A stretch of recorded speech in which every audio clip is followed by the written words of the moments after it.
ng mga nagbabagang balita. Ride-hailing driver mula sa Manila, arestado sa bypass operation sa Bao, Camarines Sur. Higit kumulang 646,000 halaga ng shabu na kumpiska. 100,000 pondo inilaan ng LGU Naga City para sa rehabilitasyon ng sirang kalsada sa Almeda Highway. Pagsasaayos, nagsisimula na.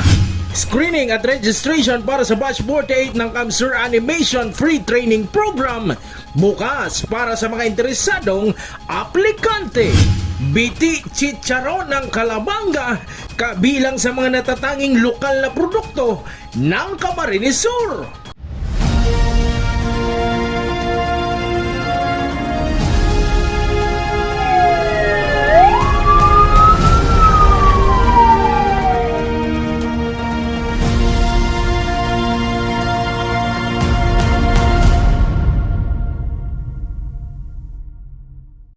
Magandang gabi. Narito ang mga maiinit na balita sa Camarines Sur.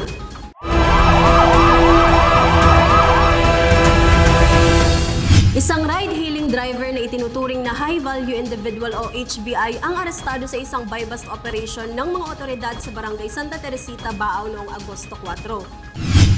Kinilala ang suspect na isang 44 anyos na residente ng Baseco Port Area, Manila. Nahuli siya matapos umanong magbenta ng isang sachet ng hinihinalang shabu sa isang poser buyer kapalit ng 12,500 pesos. Sa operasyon, nakumpiska pa ang 3 plastic bag ng hinihinalang shabu na tumitimbang ng humigit kumulang 95 gramo at may tinatayang halaga na 646,000 pesos bukod pa sa marked money at iba pang personal na gamit ng suspect. Pinangunahan ng operasyon ng Provincial Intelligence Unit at Provincial Drug Enforcement Unit, katuwang Municipal Drug Enforcement Unit ng Bao MPS sa koordinasyon ng PDEA. Maaharap ang suspect sa mga kasong paglabag sa Section 5 at Section 11 ng Republic Act 9165 o ang Comprehensive Dangerous Drugs Act of 2002. Almeda Highway na matagal na ang reklamo ng mga motorista dahil sa sira-sirang kalsada, nilaanan ng pondo ng LGU Naga City para sa rehabilitasyon nito, sa report ni John Amador. Sinimulan na ng Naga City Engineering Office ang pagsasaayos ng bahagi ng Almeda Highway sa Barangay Concepcion Pequeña matapos magreklamo ang mga motorista dahil sa malalim na mga baku-bakong kalsada. Ayon sa City Engineering Office, mahigit 100,000 piso ang nilaang pondo para sa agarang pagkukumpuni ng mga pinakapinsalang bahagi ng kalsada. Nag-emergency procurement po kita duman, so pinagtrabang-tabangan po siya kang mga opisina kang City Hall, kay Bananta po si Suamo, CEO, and particularly si grupo po na kay Konsehal Aris Macaraig. Nireblock na po siya immediately after ma-receive na po si mga reports na regarding the damage na part kang roadway. A little over 100K man lang po sinatagamata, tatig-reblock ta lang po si portion na kay puan i-repair. Ayon pa sa City Engineering Office, pansamantala munang inuna ang mga bahaging malaki ang sira upang masiguro ang kaligtasan ng mga dumaraang motorista. Dagdag pa nila, magpapatuloy ang mga susunod na reblocking works sa iba pang bahagi ng kalsada. Ipinaliwanag din na ang Almeda Highway ay isang local road, kaya ang pamamahala at pagmimintinan nito ay nasa ilalim na ng pamahalang panlungsod. Duman lang po muna sa damage part, pero as to the major rehab padikit-dikit naman po tigre-reblock si buong Almeda Highway. City Hall po. So it's a team effort po ka mga mag-iba-ibang opisina kang City Hall. Very limited man po kaya ang mga tao at the same time equipment kang kada opisina. Ang Almeda po unyan ay classified as local road, so bi-maintain po kang city. So kaya po ang nagtatrabaho po kang Almeda ay ang local government of Naga po.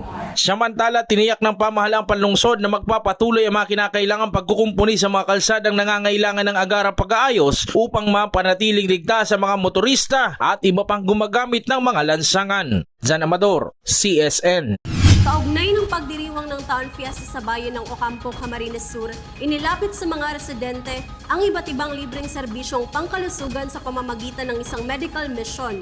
Kabilang sa mga serbisyong ipinagkaloob ang libreng medical consultation, check-up, mga gamot at laboratory services. Narito ang ulat. Paika-ika na si Nanay Norma sa paglalakad dahil sa sugat sa kanyang paa. Matagal na umano ito at hindi niya pa napapagamot dahil sa kakulangan ng budget.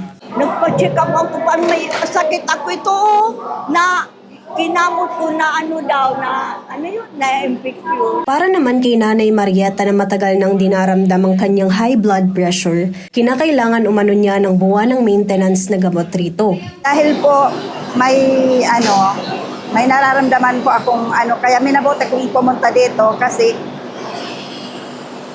magana po sa makalibre naman po ng gamot dito sa medical mission. Kaya naman natutuwa ang mga residente na nakapag-avail ng libreng konsultasyon at gamot tulad na lamang ni Nanay Norma at Nanay Marieta sa naganap na medical mission bilang isa sa mga aktibidad para sa pista ng kanilang bayan. Hindi lamang konsultasyon at gamot ang pinamimigay ng libre rito dahil kasama rin ng Provincial Health Office ang Women's Wellness on Wheels na isa sa mga healthcare on-the-go asset ng probinsya na nagbibigay ng mga medical services tulad ng ultrasound, mammogram at iba pa. Malaki ang pasasalamat ng mga residente sa makailang beses ng medical mission na nangyayari sa kanilang lugar dahil hindi na umano nila kinakailangan pang pumunta sa mga hospital at clinics upang magpakonsulta. Pasalamat nga tayo hindi na mawala na hindi na mag-pliti, wala nang gasto, libre na. Kaya salamat. Napakaganda pong programang ang ganito, lalong-lalo po sa mga kapuspalad. Kasi po talaga, ang hirap po talaga bumili ng mga gamot, lalo pa mga mahal. Kaya malaking tulong po ito na may ganitong programa sa mga bayan na may mga medical mission po talaga. Maraming salamat po sa pamunuan po ng government. Nagpapasalamat ako dahil hindi na kami nahirapan na bumili ng gamot. Lalong-lalo pa ngayon na taghirap. Nakalilibre na po kami. Maraming salamat po sa government. Jem Garcia, CSN. Halos isang buwan na lang ay pagdiriwang na ng Peña Francia Festival. Bilang bahagi ng paghahanda, inaprubahan na ng Sangguniang Panlungsod ng Naga ang resolusyon para sa pagpapatupad ng gun ban. Sa report ni John Amador. Halos isang buwan na lamang bago ang pagdiriwang ng Peña Francia Festival 2026. Kaya nagsisimula na rin ang mga akbang sa seguridad sa lungsod ng Naga. Bilang bahagi nito ay naprubahan ng Sangguniang Panlungsod ang resolusyon para sa pagpapatupad ng localized gun ban at suspension of permit to carry firearms outside of residence o PTC4 mula September 5 hanggang September 21. Bali meron tayong request sa ating local government unit na resolution, actually approved na ito, na magkaroon tayo ng suspension ng permit to carry firearm outside residence and also yung localized gun ban from September 5 to September 21. In general, para sa seguridad ng bawat isa at para hindi magamit ang baril, alam naman natin na instrumento yan, minsan sa paggawa ng karahasan. So para maiwasan natin yan, ay magkakaroon tayo ng localized gun ban at suspension of permit to carry firearm outside residence. Ayon sa pulisya, saklaw ng ipapatupad na gun ban ang lahat ng gun owners na papasok sa Naga City sa nasabing mga petsa. Hindi lamang kasama rito ang mga uniform personnel na nasa aktibong tungkulin, naka-uniforme at may dalang maayos na identification. Babala rin ng PNP ang sino mang mahuhulihan ng baril habang ipinapatupad ang gun ban ay maaaring maharap sa karagdagang paglabag. Kung license ang baril, maaari rin umanong masuspende o mabawi ang lisensya ng may-ari. Lahat po ng pupunta dito sa Naga City during that period ay saklaw po tayo. Except ang ating mga uniform personnel. As long as they are in duty, naka-proper uniform at with identification. Aggravating yun sa part ng violator kasi alam naman na nila natin na may gun ban. And kung yan naman ay license, magkakaroon lang siya ng administrative case for pwedeng maging masuspend yung kanyang license or ma-revoke yung kanyang license. Samantala, sinabi ng PNP na ang pagpapatupad ng gun ban ay isa lamang sa mga akbang upang mapanatili ang kaayusan at seguridad habang papalapit ang pagdiriwang ng Peña Francia Festival 2026 na inaasahang muling dadaluhan ng libo-libong mga deboto at bumibisita. Jan Amador, CSN. Mga most wanted persons sa Naga City naaresto sa magkakahiwalay na operasyon ng PNP bilang bahagi ng mas pinaiigting na kampanya kontra kriminalidad. Si Jan Amador sa buong detalye.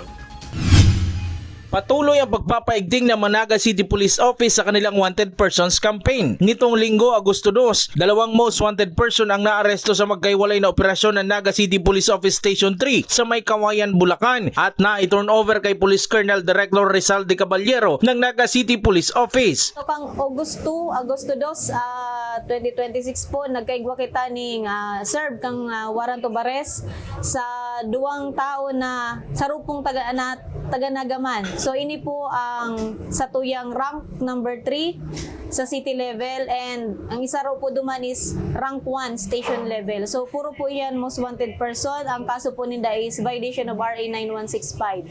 So, ini pong duwang personahe na nakuha amin sa May Kawayan Industrial Subdivision, Chicago Street, Pantok, May Kawayan, Bulacan. Sa Crime Prevention and Crime Control, yaon po ang satuyang ginigibong mga lakdang para ining mga personahe po na kung saan may pananagutan sa batas, matawan ninda ning makapag-serve sinda kan sa indang sentence. Inenot na inot po, dahil nga ini po mga most wanted person, igo po kitang Manhunt Charlie na inaapod. Ayon sa Naga City Police Office, mula Hulyo hanggang sa kasalukuyan, umaabot na sa 38 wanted persons ang kanilang naaresto. Kabilang dito ang 10 most wanted persons sa city level at 28 other wanted persons. Ayon sa pulisya, bukod sa pagpapanatili ng kaayusan sa lungsod, layunin din ng operasyon na maiharap sa korte ang mga may nakabingbing warrant of arrest upang masundan ang proseso ng batas. Ang Naga City Police Office po for the month of July up to present, meron na po tayong nasa 10 na most wanted person city level na arrested at merong tayong 28 na other wanted person. Isa po yan sa proactive measure na ginagawa ng kapulisan na yung may mga warrant of arrest or mandamiento de arresto ay hinuhuli natin kasi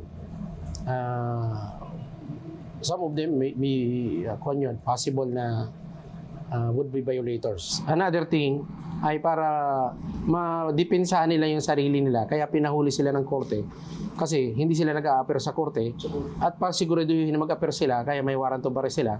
At the same time, may pagtanggol nila yung sarili nila. Samantala, nananawagan ng PNP sa mga negosyo at kumpanya na masigurong kompleto ang mga kinakailangang dokumento ng mga tatanggaping manggagawa, kabilang ang mga kinakailangang police clearance at iba pang records. Ayon sa kanila, may ilang wanted persons ang nadiskubring nakapagtrabaho sa mga pagawaan at kumpanya na ang hindi nasusuri ang kanilang mga dokumento. Jan Amador, CSN. Bukas na ang screening at registration para sa Batch 48 ng Kamsur Animation Free Training Program para sa mga nagnanais matuto at magkaroon ng karera sa larangan ng animation. Isinasagawa ang screening at registration tuwing Lunes hanggang Biyernes mula alas 9 ng umaga hanggang alas 4 ng hapon. Layunin ng libreng pagsasanay na hasain ang kaalaman at kasanayan ng mga kalahok sa animation upang mas mapalawak ang kanilang oportunidad sa digital arts at creative media industry. Nakatakdang magsimula ang Batch 48 sa Setyembre 2026. Kaya hinihikayat ang mga interesadong aplikante na magparehistro ng maaga upang makasali sa libreng training program. Iba't ibang patimpala kaugnay ng buwan ng wika, inihanda ng Bicol High School for the Arts and Culture bilang pagtataguyod sa paggamit at pagpapahalaga sa wikang Filipino. Sa report ni Eli Balbin.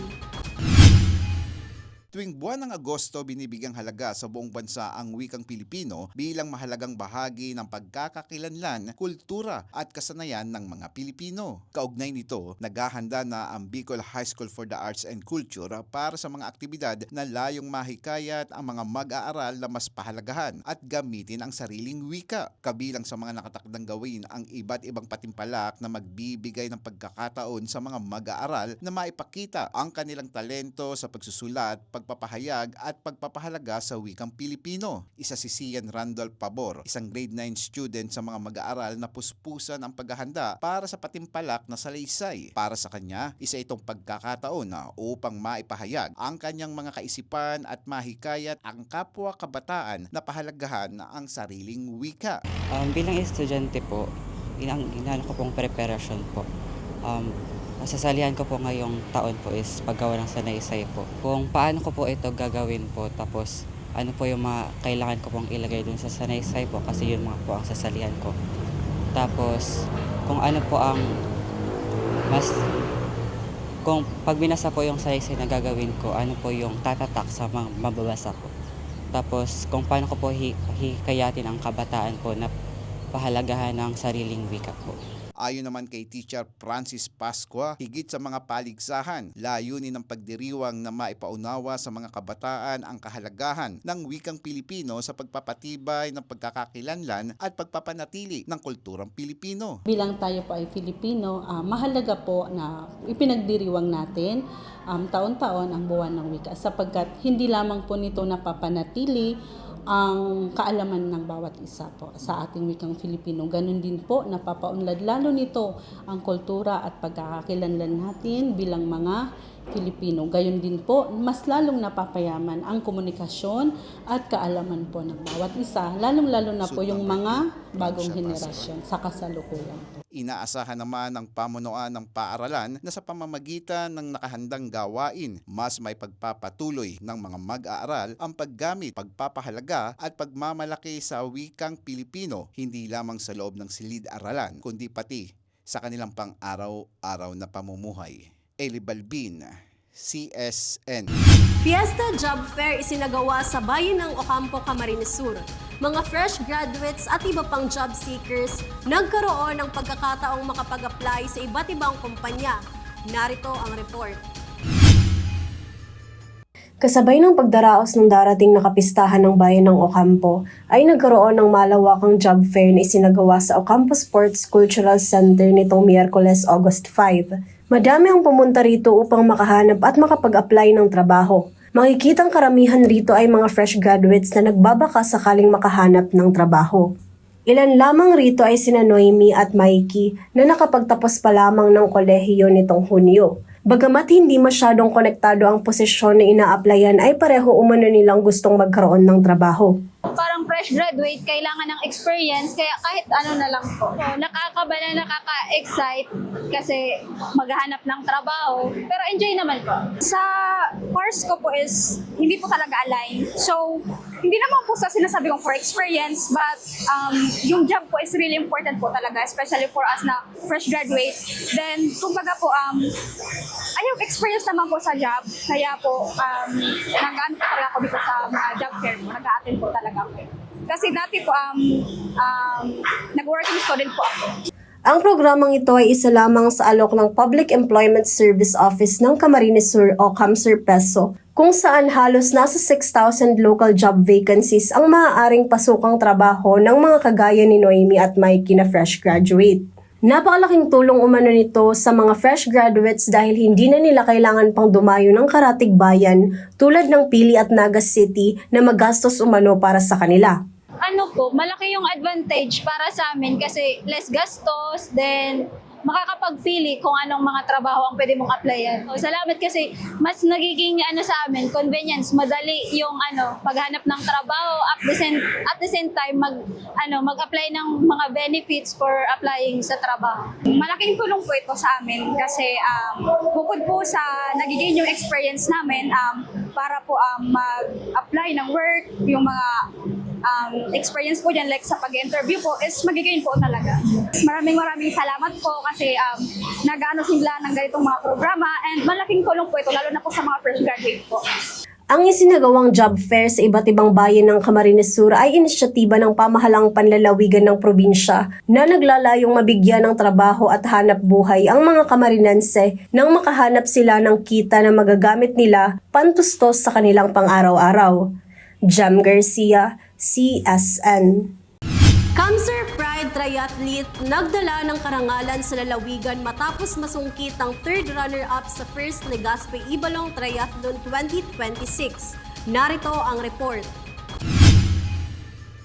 Nirepresenta ng Batikan na triathlete na si Jessica Morillo o mas kilala bilang Love Morillo ang Camarines Sur sa kakatapos pa lamang na First Legazpi Ibalong Triathlon 2026 noong July 27 na ginanap sa Puro, Legazpi City, Albay. Kwento ni Love sa news team, bagamat nakakapagod ang sports kung saan kinakailangan niyang suungin ng 3 kategory, ang pagtakbo, pagbisikleta at paglangoy ng 10 kilometers ang distansya ay napakaganda pa rin umano nitong experience para sa kanya. Ayun, sobrang saya and na-miss ko talaga yung triathlon kasi medyo matagal akong hindi nakapaglaro. So, sobrang nag-enjoy ako. Maulan pero para sa akin mas okay kasi mas hindi nakakapagod.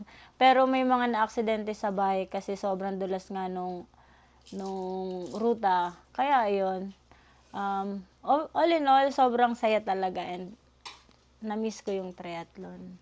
Bonus na lamang umano para sa kanya ang panalong naiuwi niya bilang third runner-up sa women's solo category para sa 10 kilometers triathlon. Dahil rin sa mga kompetisyon na sinasalihan niya ay nakakabuo siya ng komunidad kung saan itinuturing niya rin itong mga inspirasyon kasama na ang kanyang pamilya. Marami na rin umano siyang sinalihan na tulad ng ganitong patimpalak. Pinaka-memorable umano para sa kanya ang kanyang first international stint, ang paglahok niya sa Ironman 70.3 World Championship sa New Zealand. Hindi naman naging madali para kay labang industriyang ito, ngunit dahil sa tiyaga ay naging successful rin siya sa daang tinatahak. Kaya naman mensahe niya para sa mga nangangarap na makatungtong sa mga malalaking patimpalak na ito ay mag-ensayo at huwag sumuko dahil darating rin ang kanilang oras, lalo na kung gugustuhin nilang makamit ito. Mag-try na kayo. Lagi kayong sinasabi pag tinatanong ako na ano yung advice mo. Para sa akin, start ka na ngayon na. Kasi pag hindi ka nagsimula, parang walang mangyayari sa'yo. Yun lang naman talaga. Mag-start ka, kahit paunti-unti lang, run ka muna. Kasi doon din ako nag-start. Hindi naman ako marunong mag-swim before eh. So, pag ginusto natin, talagang gagawan natin yan ang paraan. So, ayun, sige lang, kahit paunti-unti lang, hindi naman talaga biglaan na matututo ka. Kaya, yun lang, yung advice ko, simulan nyo na para ayun, magkita-kita na tayo sa mga events. Jem Garcia, CSN. Kung mapapadpad kayo sa Calabanga, Camarines Sur, isa sa mga dapat tikman ang biti chicharon. Isang natatanging lokal na produkto na gawa mula sa swim bladder ng abo fish. Sa report ni Regine Bue. Did you hear that crunch? Isang kagat palang rinig na ang lutong ng biti chicharon. Ginagawa ito mula sa swim bladder ng abo fish o tiger tooth croaker, isang isdang kilala at karaniwang nahuhuli sa karagatan ng San Miguel Bay, na bahagi ng Calabanga, Camarines Sur. At bagamat hindi pa ito opisyal na one town, one product uutop ng bayan, kapag Calabanga ang nabanggit, isa sa mga produktong agad na naaalala ng marami ang abo fish at ang sikat na biti chicharon. Pero hindi lang ang malutong nitong crunch ang nakakabilib. Umaabot sa hanggang 4,000 pesos ang halaga ng 1 kilo nito. Pero, ano nga ba ang dahilan? Some people are asking, bakit ang mahal ng biti nyo? Kami naman, hindi ka naman po basta-basta makakaipon ng biti ng 1 kilo without getting it from the 5 na banyeras. So, sa isang banyera can range up to 30 to 35 kilos. So, let's times it to 5. Nasa 175 kilos ang iko-consume mo or ipaprocess na abo bago ka naman makakuha ng biti. Meron din pong biti na mura pero salted siya. So, the heavier siya kasi maasin siya. Sa amin po, pinaprocess siya with salt pero hinuhugasan siya gamit ang nawasa na water. Mula pa noong 2002, isa na sa mga kilalang dried fish processing area sa Calabanga ang DYH na itinatag ni Dante at Yoli Hernandez. Bago maging biti chicharon, dumaan muna ang abo fish sa mahabang proseso mula sa maingat na pagpili ng isda, paglilinis at paghihiwalan ng swim bladder, at muling paglilinis upang masiguro ang kalidad ng produkto. Ang biti po can be found sa tiyan siya ng abo. So, ang una po ginagawa is inaalis po yung hasang, yung tiyan.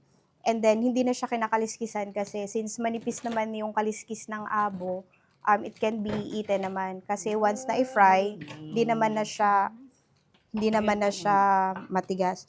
So, ito po, after niyang alisin ng hasang tsaka tiyan, dinadaing na siya. Tapos, ito po yung biti. The smaller the fish, the smaller din yung biti. Tapos, kung may bigger sizes, ayan po. And then we make sure na nililinis siya bago siya ibilad para maalis yung dumi tsaka yung pait. Pagkatapos, ibinibilad ang mga swim bladder o cupping sa malawak na bilaran hanggang sa ganap na matuyo. Kapag tuyo na, sapat na ang 15 hanggang 30 segundos na pagprito upang makuha ang malutong na biti chicharon. Ito talaga po, para mapakinabangan siya, kasi ang iniisip nila, para saan to? So why not try also na ibilad siya? Tapos, nung fina-fry nila, doon na-discover na after 10 to 15 seconds of frying, lumulobo siya na parang chicharon. Pero you have to wait lang for at least 5 to 30 seconds na mag-cool down para siya totally crispy. Ma-experience mo yung crispiness ng biti. Pero bago makilala sa biti chicharon, nagsimula ang DYH sa pagproseso ng dried at fried bulinaw. Habang lumalaki ang negosyo, nadagdagan ang kanilang mga produkto hanggang makilala sa iba't ibang uri ng dried fish. Nag-start talaga si DYH almost 25 years ago sa isang timba lang ng bulinaw. So, trinay nila kung paano ba ito mag-click sa other places. Kasi may kasabihan na kapag negosyante ka, hindi ka yayaman sa sarili mong lugar. So, wala magtatangkilik ng product mo. So, prove namin yan na hindi pwede. So, na-try namin sa bulinaw, trinay siyang i-process. Same with the, yung pinaprocess sa Cebu and then sa Visayas na yung mga tuwakang. So, dun talaga siya yung pinanggalingan niya. So, since abundant naman yung bulinaw dito sa Calabanga, can be found sa San Miguel Bay. So, ito ya. Dati, nag-start na siya sa isang timba. Ito na po, banya-banyera na. Sa halos 25 taon sa industriya, hindi lamang nagbigay ng hanap buhay ang negosyo sa pamilya ng mga may-ari. Nakatulong din ito sa maraming residente ng Barangay Sabang na magkaroon ng permanent at stable na trabaho, lalo na sa mga mangingisdang hindi makapalaot kapag masama ang panahon. Malaking tulong talaga, ma'am. Malaking tulong talaga. Pasalamat kami. Kaya dati wala yan, mayo yan igdi. Yao na sa tambayan. Ngunyan, yun na po ning pigaabalan. Ay masakit, ma'am. Mahalat ka na lang kang agum mo naglahod, mayo mandakop. Oh. Malang, at least ini, kahit paano, malaking tulong talaga, ma'am. Nagpapasalamat po kami sa lahat kaming nandito. Nagtatrabaho sa DYH. Nagpapasalamat kami kay Ate Yoli, kay Dante, na dumating dito sa Sabang. Malaking tulong talaga to sa amin, ma'am. Dahil sa mga kalidad ng kanilang mga produkto, ilang beses na ring naging kinatawa ng Camarines Sur at ng Rehiyong Bicol ang DYH sa mga trade fairs sa iba't ibang bahagi ng bansa sa pangunguna ng DTI at iba pang ahensya. Kabilang sa mga parangal na kanilang natanggap ang Top Seller Award, Creative Marketing Award at Setup Praise Award for MSMS mula sa DOST na nakatulong din sa pagpapabuti ng kanilang mga produkto. Aside sa abo and sa mga bulinaw, may ibang products din sila which is yung meron dried pusit and yung kit-kit which is yung bald fish. Maliban sa biti chicharon at abo dried fish, meron ding iba't ibang uri ng dried fish products sa pasulubong center ng DYH sa Barangay San Roque. Kabilang dito ang biti chicharon na may presyong mula 200 pesos hanggang 4,000 pesos depende sa laki at timbang. Ang abo dried fish naman ay naglalaro sa 175 pesos hanggang 1,500 pesos, habang ang bulinaw, dilis, dried pusit, dried bellfish at hibi ay may iba't ibang presyo depende sa uri at dami ng bibilhin. Mula sa yaman ng San Miguel Bay hanggang sa husay ng mga taga-Calabanga sa pagpoproseso ng isda, patuloy na nakikilala ang biti chicharon bilang isa sa mga produktong maipagmamalaki ng Camarines Sur. Regine Boy, CSN. At yan ang mga maiinit na balita sa Camarines Sur. Ako po si Jem Garcia, Diyos mabalos sa pagtitiwala.